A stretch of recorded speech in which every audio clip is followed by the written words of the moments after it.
Consultório CBN, com Henrique Bonaldi. Oferecimento Med Senior, o plano de saúde para bem envelhecer.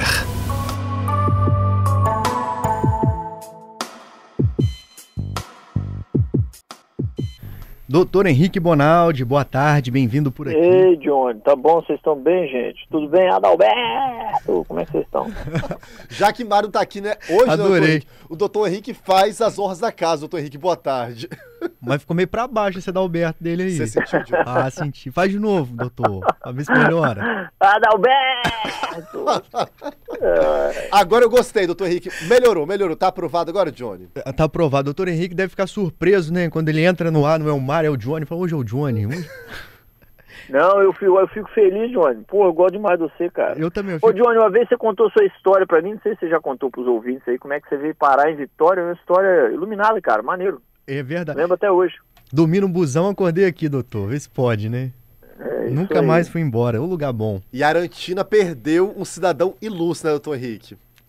Não, e veio e foi dando certo, né, Johnny? A vida foi dando certo aqui de uma maneira muito divina, assim, né? Muito legal. Amém. Esse estado maravilhoso de vocês aqui. Ô, doutor Henrique, antes da gente começar, já tem mensagem com força aqui, viu? Do Alex, do Lando, do Rogério, do Guilherme, da Isamara, do Genilson. Vamos começar aqui. São assuntos muito diversos, viu? Você vai ter que mexer na sua caixinha do conhecimento aí em diversos momentos. Vamos embora. Começar aqui com o Alex, doutor. Tá desejando uma boa tarde, tá dizendo que tem 10 dias que ele tá com uma tosse seca. O que ele deve fazer? É preocupante? Tosse seca começa a chatear ou quando ela piora de noite ou quando ela se estende por mais de 20, 30 dias, que é o que a gente chama de tosse crônica, né?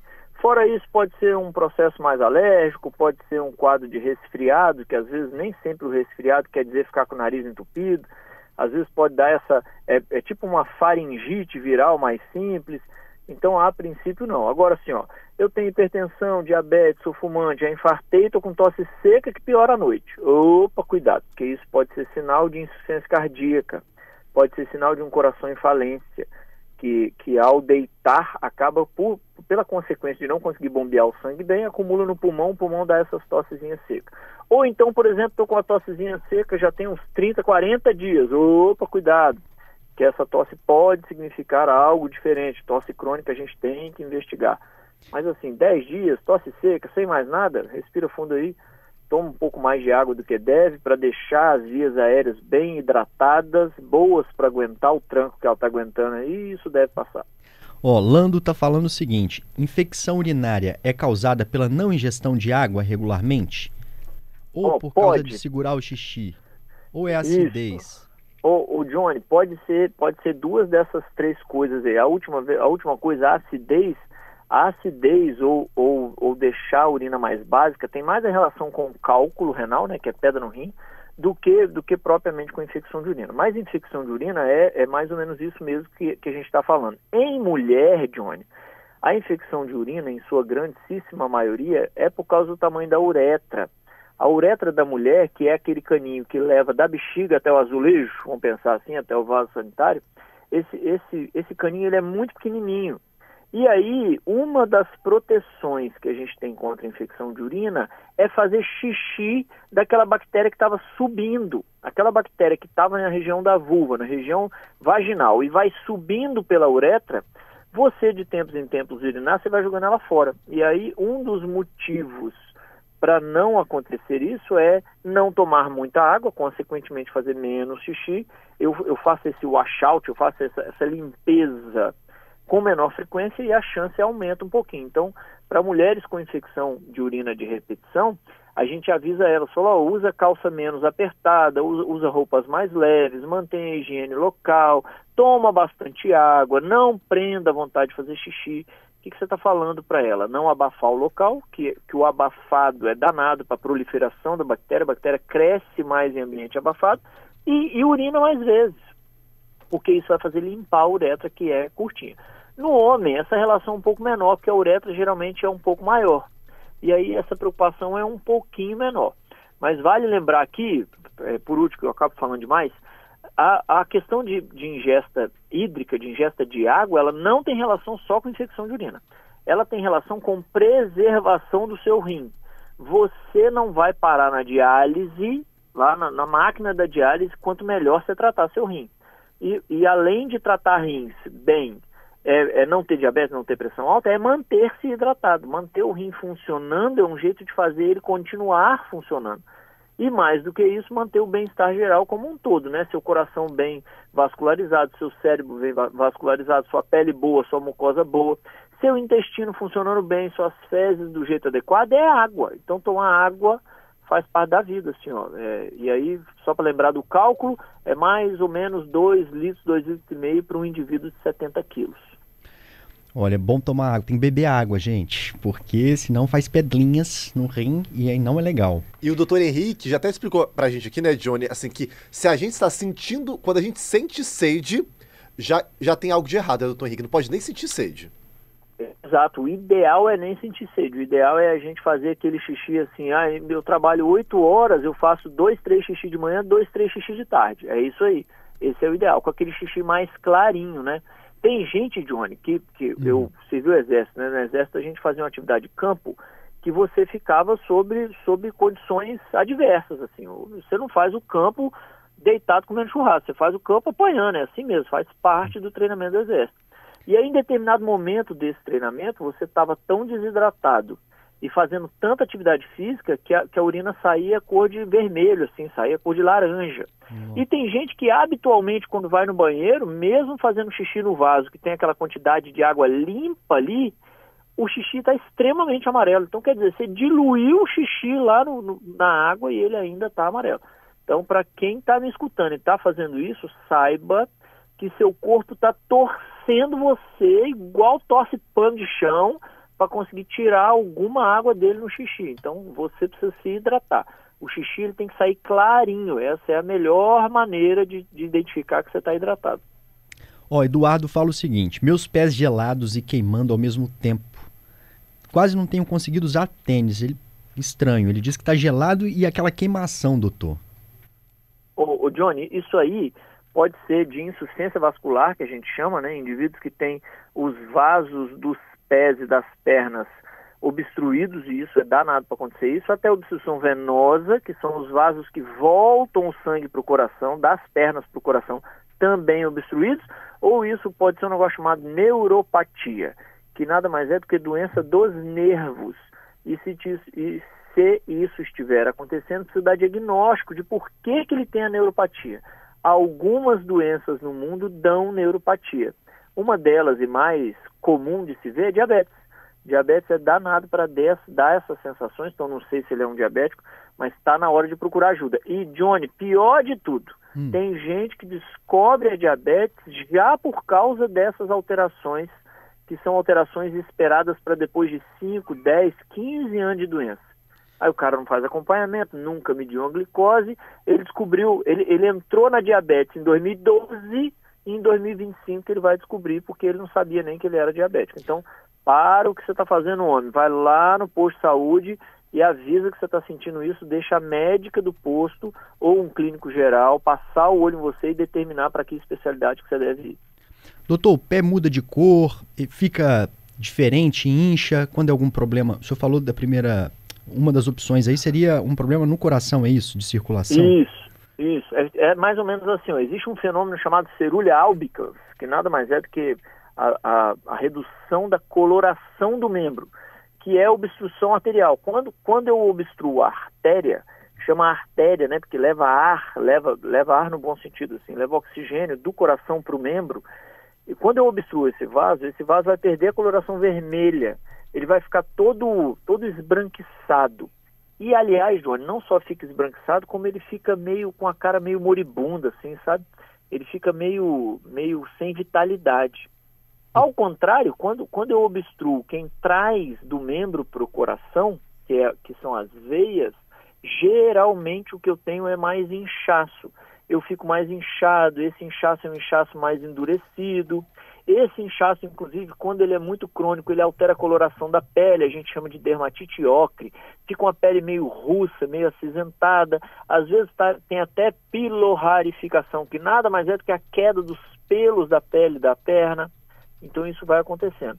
Então, o médico clínico ele vai bater o olho e falar assim, isso aqui parece mais com artéria, parece mais com veia, ou parece mais com linfático, parece mais alteração de nervo. A gente tem como, no exame físico, a gente tem como determinar grande parte de onde essa doença está vindo, para determinar para qual exame que eu vou fazer, como é que eu vou investigar, para quem que eu vou mandar, é assim mesmo. O Enio pergunta sobre a descamação no pé, o que seria isso? Tem alguns motivos, né? Desde vitamina mais baixa, até você é um cara que resolveu usar um produto e está descamando porque você resolveu usar um tipo de produto que você está alérgico a isso. Essas alterações são vistas em sua maioria pelo dermatologista. E aqui, para quem está nos escutando, vale uma dica. A questão da pele, ela é um trem tão igual ao olho. Não adianta você ir no clínico com problema no zóio. O cara não sabe ver. Por quê? Porque é uma outra medicina, Johnny. O cara, quando ele faz oftalmologia, ele passa 3 anos, ele não mede nem pressão mais, ele não sabe nem onde está o esteto dele, porque ele só vê olho, então é bem difícil. Então, para questões de pele, questões oftalmológicas, que é do olho, vá no especialista. Essa questão aí, por exemplo, vale muito a pena. Passa num clínico geral para ele passar o olho, para ver se não é nada, se não é uma infecção de fungo, por exemplo, né, em algumas onicomicoses, que eles chamam, que são aquelas unhas mais cheias, mais grosseiras, e são grosseiras pelo crescimento do fungo, é danado para ter dermatite junto, e aí a pele fica toda descamando. Então, se não for nada que o clínico bate o olho e fala, isso aí é fácil, não vai ter jeito, vai ter que ir no especialista. Kaique Verli, tem mais ouvinte mandando mensagem, né? A Cecília mandou um áudio pra gente perguntando sobre hérnia de disco. A gente vai ouvir agora um trecho da pergunta dela. Oi, boa tarde. Doutor, a minha irmã tem hérnia de disco. Irradiou para a perna as 2. Ela sente muita dor. Está tomando remédio, mas não passa. Fez uma ressonância e agora está sendo acompanhada pelo geriatra. Já foi para o clínico, ortopedista, neurocirurgião e não resolve. O que fazer? Obrigado por sua atenção. Um grande abraço. Ave Maria, é o seguinte, o sotaque gostoso, né? O povo do Nordeste tem um sotaque massa. Deixa eu falar, ela já está sendo acompanhada, Johnny, em sua maioria pelos especialistas que mais mandam nisso. Então, a priori, a dica que eu tenho é, vá em outro, mas tem que ir no especialista, não tem jeito. Se o clínico não resolveu, se o geriatra não resolveu, se passou pelo neurocirurgião e não resolveu, ela precisa de uma segunda opinião, porque são exatamente esses indivíduos que lidam bem com o nervo ciático, lidam bem com doenças de coluna. Seria um despautério aqui eu falar para ela, não, você vai num dermatologista, que não vai resolver. Quem resolve é o ortopedista e neurocirurgião. São os 2 indivíduos que melhor resolvem. E ela já tem, Johnny, a sacada maior, a preocupação maior, que é o exame da ressonância, que o trem difícil para você conseguir fazer, principalmente no SUS. Então, se ela já tem o exame na mão, ela já tem metade do caminho andado. Minha sugestão, bate num outro neurologista, num outro neurocirurgião, num outro ortopedista para ela escutar uma segunda opinião. O que não pode é desistir. Não pode, porque o tratamento hoje para doença de coluna, ele é vasto. Ele é desde tomar remédio até passar por fisioterapia, chegando até ao nível de ter que operar. Mas eu tenho muito arsenal de terapia, eu tenho muita coisa para fazer. Falo para ela não desistir, não. Desiste não, vamos lá, vamos seguir ajudando a irmã aí a procurar outro médico. Doutor, tá chegando muita mensagem. Algumas eu vou deixar aqui para a semana que vem, já alertando os nossos ouvintes, mas eu vou tentar fazer o máximo possível aqui. O Daniel fala o seguinte, ele queria saber sobre cirurgia para desobstrução de coronárias. Ele fala que um paciente, né, uma pessoa que ele conhece, relatou um incômodo e dor leve no peito. Aí foi para o hospital. No cateterismo, os médicos viram 4 delas com problemas e não pôde colocar os stents. Aí ele disse que o paciente está indo bem, mas ele foi liberado para ir para casa e só vai fazer cirurgia em uma outra semana. Por que não tem problema esperar? Ele pergunta se viram problemas em 4 veias diferentes. Porque assim, não é matemático. A decisão de quando opera, ela não é matemática. Ela é mais ou menos assim, eu calculo qual que é o risco. O que é pior para o cara? ficar internado naquela condição que ele está esperando a cirurgia, ou seja, ele está perto do jaleco que tem um micróbio, da bandeja que tem uma bactéria, do não sei o que pode cair em cima dele, está longe da família dele, o cognitivo do cara vai ficar ruim, o psicológico vai embora, e quando ele operar ele está todo estragado. Ou vale a pena eu operar ele de imediato, porque o risco dele é grande. Então isso é calculável. O cirurgião cardíaco, junto com o cardiologista, conseguem calcular qual que é o melhor para esse cara. Opera amanhã, porque o bicho pegou pro lado dele, ai meu Deus do céu, ou calma, ele está bem, ele não está com dor mais, o eletro não alterou mais, o exame de sangue tão bom, o cara toma performance boa, fiz o ecocardiograma tá bom, tem um monte de coisa que eu faço, falo pro cara, opa, você aguenta ir para casa, negão, vai para casa, respira, fala com todo mundo, se enche de energia, sai de perto desses micróbios do hospital e quando você entrar, você entra mais forte, entendeu, Johnny? Entendi. Então, existe ver um cateterismo com indicação de cirurgia e operar o cara daqui a 30 dias? Existe. Isso acontece no consultório todo dia. Um cara que não tem quase sintoma nenhum, você descobriu sem querer que ele tem uma doença, você vai investigando, ele tem as artérias tudo grave, você precisa operar, abrir o peito do cara. Você não fica desesperado. Ele estava vivendo em casa até anteontem. Calma, respira. Entope o cara de remédio, espera um pouco, calcula as chances dele, liga pro cirurgião que você gosta, conversa com o cara, marca a cirurgia e faz a cirurgia. Então, existe. Mas isso é de responsabilidade do cirurgião. Eu não sei se ele aplicou da forma certa, mas que existe. Ó, Edivaldo tá pedindo uma ajuda aqui. Ele é pré-diabético, hipertenso, mas está controlando com medicação. Ele disse que acorda durante a noite com uma dormência no braço e está perguntando se é motivo para ele se preocupar, doutor. É motivo para ele ir no pronto-socorro e contar essa história. Aí vão provavelmente fazer um eletroexame de sangue para ele. Isso elimina a gravidade do que ele está sentindo. Caso contrário, a gente vai sempre ficar imaginando, é dormência, é infarto, dormiu mal, não dormiu. Então, vai fazer o exame. Faz o exame, vai ficar lá no pronto-socorro de 4 a 6 horas no pronto-socorro, mas ele mata essa charada. E a outra coisa é fazer exames de rotina. Indivíduos com mais de 40 anos, obrigatoriamente, uma vez por ano no cardiologista, exatamente para rastrear esse tipo de doença aí que nós estamos procurando. Um infarto, um sintoma é dormência no braço? Pode ser qualquer um, esquerdo ou direito, por muito tempo? Como é que a gente pode identificar isso, doutor? Pode ser, geralmente é uma dor atrás do peito que aperta e vai para a mandíbula ou para o braço. Qual que é o problema? Todo indivíduo que é renal crônico, principalmente o dialítico, todo indivíduo transplantado, toda mulher, todo indivíduo com mais de 60 anos e todo mundo que é diabético ou pré-diabético pode ter o que a gente chama de dor atípica. O cara não faz a dor típica. Ele faz um trem que às vezes tem nada a ver. Eu tô com uma dorzinha no ombro direito aqui quando eu mexo. Quando você vai ver, o cara tá infartando. Então, nesses indivíduos, e ele é pré-diabético, esse indivíduo a gente não brinca. A qualquer sinal de qualquer coisa, meu irmão, vai fazer o exame. É mais barato para você, para o hospital, para o plano de saúde, você fazer um exame inicial, que é eletroexame de sangue, do que você ter que depois sair correndo porque você está infartando grave dentro de casa. Lembrar daquela propaganda de remédio que no final fala rapidinho assim, ó. Ao persistir de sintomas, o médico deverá ser consultado. Corre pra lá, né, doutor? Não, e é porque tá acabando o tempo, eu fico desesperado pra falar mais coisa. Você tá desesperado pra falar aqui, mas tem gente que adora te ouvir. Muitos ouvintes mandando mensagem, alguns eu já vou avisando que sua pergunta vai ficar pra semana que vem.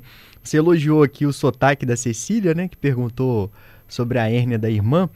Aí a Kelly tá mandando mensagem pro senhor, tá dizendo que bom é ouvir esse doutor aí com sotaque maravilhoso e orientando de uma forma tão simples, clara e objetiva, dando parabéns aqui. Não, obrigado, é só o jeitão de falar, mulher. Então, o seu sotaque também é bonito, doutor, tá agradando aqui os nossos ouvintes. Obrigado, tá? Imagina, gente, boa semana pra todo mundo, tá? Boa terça-feira, boa semana pra todo mundo, até semana que vem. A gente fica te esperando até semana que vem, doutor.